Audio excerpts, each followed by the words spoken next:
YouTube মোতালা করেন, আপনি যদি সেখানে সার্চ দেন তো দেখবেন আলে হাদিসের ভাইরা আপনার সামনে হাজির। হ্যাঁ, নাই নাই নাই নাই।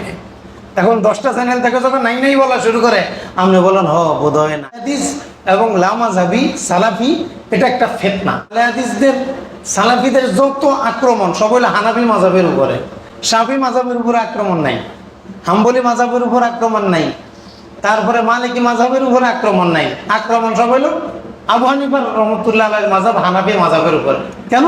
কারণ মাযহাবের মধ্যে সবচেয়ে প্রাচীন প্রতিষ্ঠিত মজবুত এলেম আলমে আমলে ভরপুর মাযহাব হলো আবু হানিফা রহমতুল্লাহ আলাইহির মাযহাব।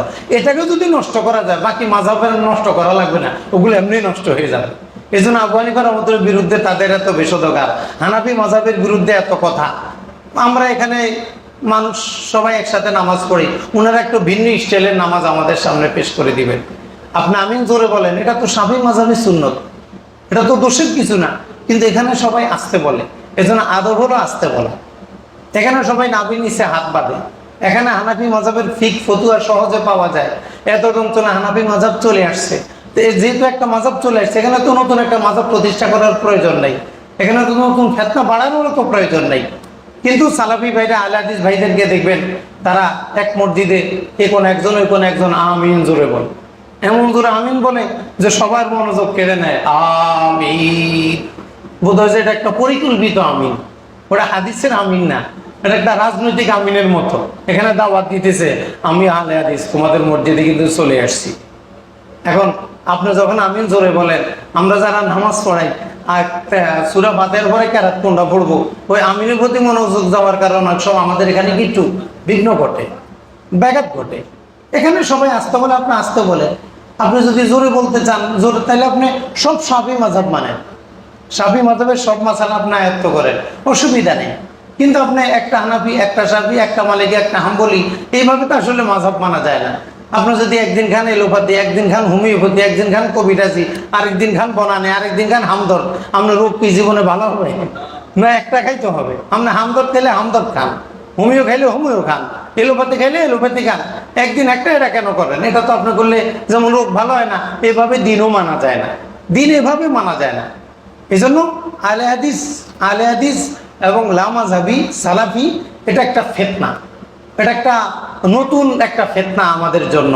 আমাদের যুবক ভাইয়ের অনেক সময় একবারে আমরা যারা সাধারণ শিক্ষিত যারা আছে, জেনারেল পড়ে, মাদ্রাসায় পড়ে নাই, তারা খুব মাইল হয়ে যায়। হ্যাঁ, তারা তো সহিহ হাদিসের কথা বলে, সহিহ হাদিস। আর ভাই আপনি সহিহ হাদিসের বুঝবেন কি? আপনি তো অনেক কিছুই তো বুঝেন না, আপনি তো নামাজে যা বলেন এটাই বুঝেন না, হরকত উঠাই দিলে তো এবারতই পড়তে পারেন না। তো আপনি সহিহ হাদিস হওয়ার কারণে ওটা মানবেন, আর আমরা যেটা করি এটা সহিহ হাদিস, এটা আপনি বুঝবেন কিভাবে? এটা তো শাস্ত্রজ্ঞ ব্যক্তির কাজ।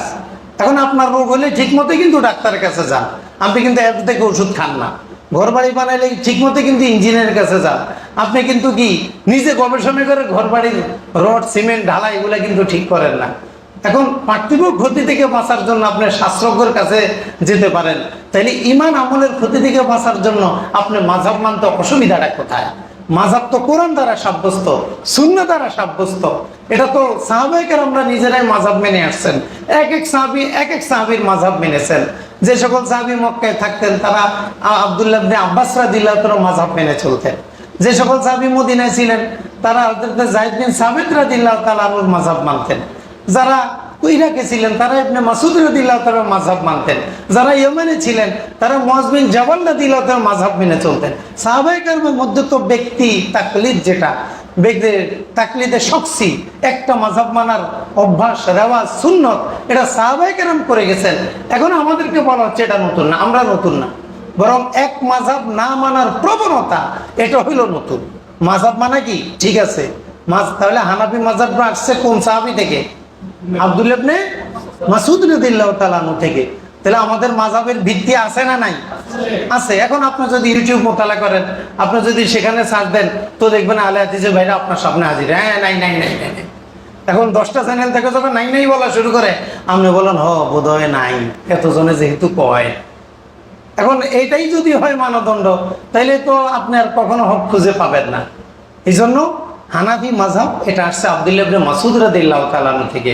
তিনি নবীজি থেকে যেভাবে দিন শিখেছেন, ওই দিনটা, ওই আমলটা, ওই ব্যাখ্যাটা কুফা শহরে, ইরাক শহরে আবু হানিফা রহমতুল্লাহ আলাইহি যে ব্যাখ্যাটা পেয়েছেন, ওই ব্যাখ্যাটাকে তিনি সুন্দরভাবে গুছায় একটা বোর্ড গঠন করে কিয়ামত পর্যন্ত আগত মাসালার সমাধান কিভাবে হবে এটাকে সুচারুরূপে একটা বোর্ড গঠন করেছেন।